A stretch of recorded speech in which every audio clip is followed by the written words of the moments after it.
সেটা আল্লাহ রাসূল বলছেন। জিজ্ঞাসা হলো সবচেয়ে উত্তম আমল কোনটি, তখন উত্তর কি আসলো?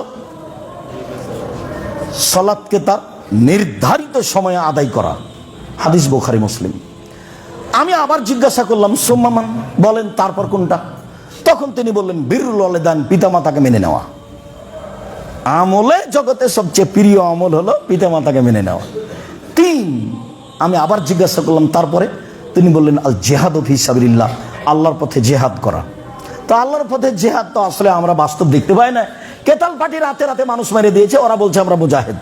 এটা তো নয়। ঘুমের ঘরে মানুষকে মেরে দেওয়া, তো এটা তো জেহাদ নয়। আমরা কে বড় লাভবান বা বিস্তারিত লিখেছি, বইয়ের নাম কে বড় লাভবান। তাতে কোনটা জেহাদ কোনটা কেতাল তা আমরা বিস্তারিত দেখেছি, যা লিখেছি সেটা যাওয়ার সময় দেখবেন। বলছিলাম দিনী ভাই বোন, রাসূল সাল্লাল্লাহু আলাইহি সাল্লাম সবচেয়ে প্রিয় আমল কোনটা দেখালেন সেটা যেন মাথায় থাকে। as-salatu li-ওয়াক্তিহা, সালাতকে তার সময়ে আদায় করা।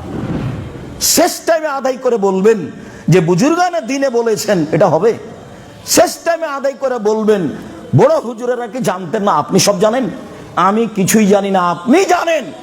আপনি এখন এখান থেকে বের হয়ে আপনি রিয়াদুস সালেহিন বই পড়েন, এখান থেকে বের হয়ে বাংলা বুখারী বই পড়েন, এখান থেকে বের হয়ে বাংলা মুসলিম পড়েন।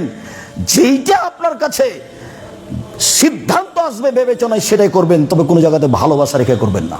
ভালোবাসা মানুষকে বোকা বানায়, ভালোবাসা মানুষকে বোকা বানায়।